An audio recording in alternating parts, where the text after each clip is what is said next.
set is amazing. I know. This is look so what they cool. did. Look what they did. Back on set.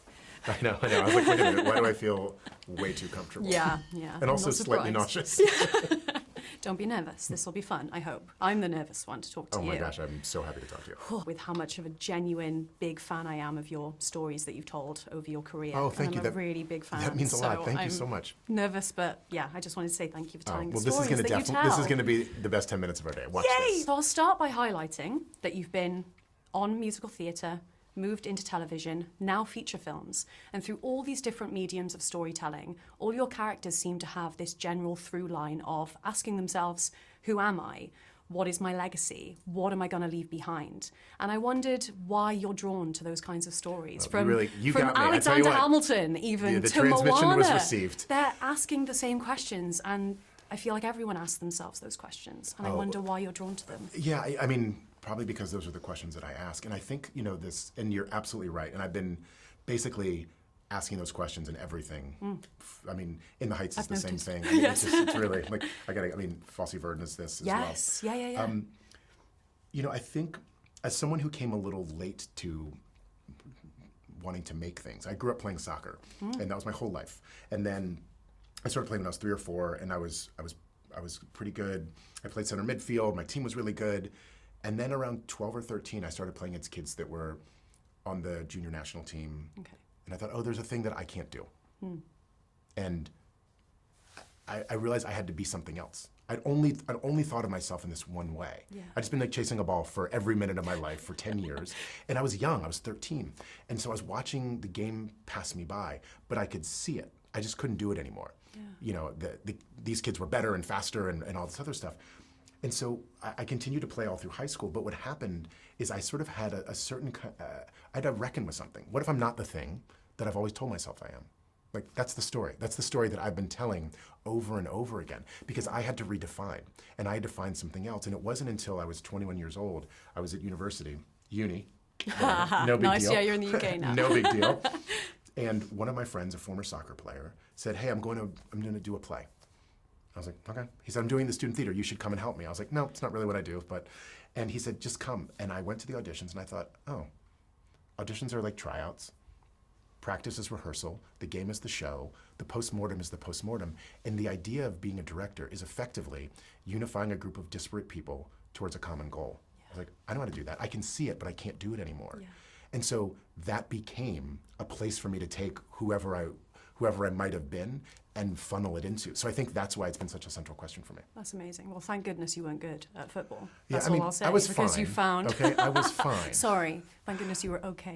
Yes, I had my moments, but they were early in my career. With Moana, obviously, this is a generational film. I remember watching it when it came out 10 years ago. I can't believe it came out 10 years ago. I was working in the Disney store. With that responsibility of retelling this story, that this could be someone else's introduction to Disney, to musical theatre, to Moana, to Polynesian culture, to all of these things. How does that weight of responsibility feel for you to have that in your hands? It feels significant, and it's something that I take very seriously. And so in my initial meeting with Dwayne, which was about a little more than 3 years ago now, we talked in the first 5 minutes about the opportunity to celebrate culture. And celebrate his culture and memorialize it in a lasting way. Making theater, which is my day job, is a slightly different art form. It goes away every night.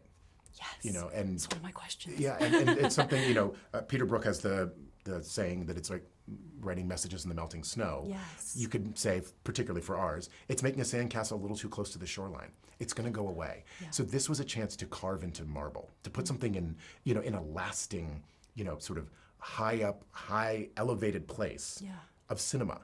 And so to capture culture and to make sure that we did it with integrity and had practitioners of the highest order surrounding the film, because I'm a guest to this culture, it's not my culture, but I felt that responsibility deeply. And that was really the number one thing that we were talking about.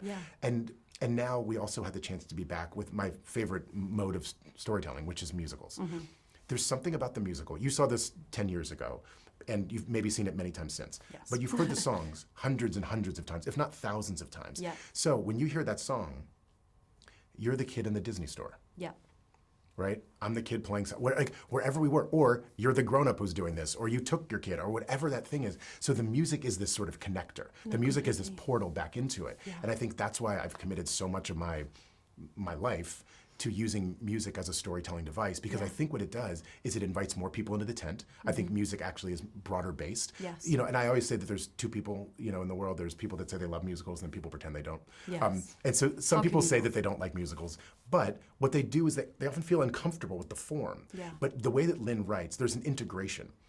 What we're doing is continuing the story. So it feels quite natural when you express yourself musically, because the words weren't sufficient, so you sing. The words weren't sufficient, so you dance. Like, that's where the movement comes from in this. And I think that that's why this film, which I hope is both a companion to the people that have seen it, and this is their first Moana, Yes. you know, it's something we take very seriously. Yeah, it's really special. And like you were just saying, with this idea of music can speak to so many people. I've seen Moana, I know this story, I love this story so much. And I knew the music that was coming, and it's obviously been redone for this film, which is gorgeous the way it's done. Oh, good, I'm glad But you liked those it. moments and those beats that hit me the first time I saw it 10 years ago, hit me again the same.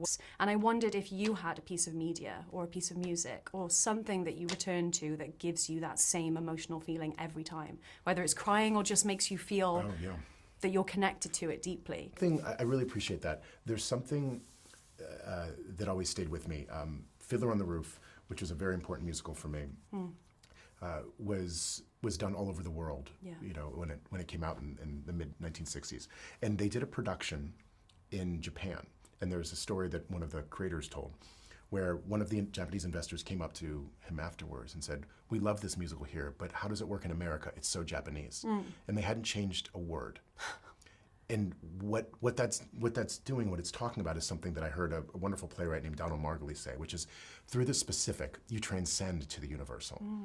So by telling the story in this cultural's language with such a focus and detail and honesty, then we can all of a sudden see ourselves in that. Yeah. And I experienced that on In the Heights. You know, most people that saw In the Heights were not Latino, did not live at the top of, you know, of Washington Heights in Manhattan, and yet that was a movie. Also, mine was not the movie, mine was the Broadway show, but that was also a grandma, right? That was also somebody who saw something in us that we didn't see, which is often what grandma or grandpa did for us. I Yeah, think. completely. No, I'm one of those people within the Heights. And Alexander Hamilton. I wasn't around back then. I'm not American, but it still hit me, and it still has an impact on me, and it means so much. Oh, that's and great. that's the music. Yeah, it really is. I feel the same way. I wonder as well, as someone who's come from musical theatre, making physical sets, being on set with, you know, making props and having these things, what was it like going into using CGI and having those different areas of CGI? Like even Maui's tattoos and everything, the way they moved in the film was so amazingly done. Oh, good, yes. And That's I a loved lot of- it, because I wondered, how are they going to do that? Because it's so good in the animated, and it was translated onto live action really well. I just wondered what it was like for you as a director, going from physical sets to more CGI sets. You know, I mean, it was part of it was learning, and also we had a lot of physical sets on this. We built Yes. Motunui. Yes. So if you see I some wanted of the to know BTS, this. This is why I wanted to I ask. mean, Yeah. It was. I don't know what the equivalent of an acre is here, but Okay. there was a tremendous. It was 5 to 6 football fields in size, wow, and we had 10 falles that were 40 feet high or 30 feet long. It felt real You know, watching it was it, so I'm absolutely not real. surprised, Like, yeah. we built all that, and that was important to me because that's giving you a lens to watch the film. If you watch the first third of this film, or whatever it is, the first 35 minutes of this film, You should be a fool not to finish it. and you watch that, you think, oh, this is tactile. Yeah. That's real sweat. That's real dirt. They're in a place. So then when you get to the more fantastical elements, a singing crab, for instance, Yes. a lava monster, Yes. an island that is also a goddess, you say, yeah, because this was grounded. It was in a real place. And I think that grounding allowed all of the CG elements to also have that same feeling. So. Yeah. So Bill Westenhofer was our VFX supervisor and was my partner from day one until we finished the thing, 26 seconds ago. Yeah. And so we just talked about everything. The color of the water, the color of the sky, how that would progress, the shape, the shape and personality of the water as it's presenting. One of the things we did, I always felt that in those movies like Black Stallion or Black Beauty, the way that the horse interacted with the child, so that first experience when the water comes back and Moana's older, it's like when the horse does the same thing and the horse is saying, friend. it's Yeah. still me. Like, Yeah. you know me. And so we wanted to give it something animating behind it that was you know, even if it didn't physically represent that, that it had a spirit and a soul. And that was something that we worked really hard to try to do. It translated. It Oh, really good. resonated with me. So Good. thank you so much for chatting with me today. Oh, what It's a been pleasure. honestly so special Oh, to me. what a So pleasure. thank you. Thank you very much. I'm so happy that you liked it. Thank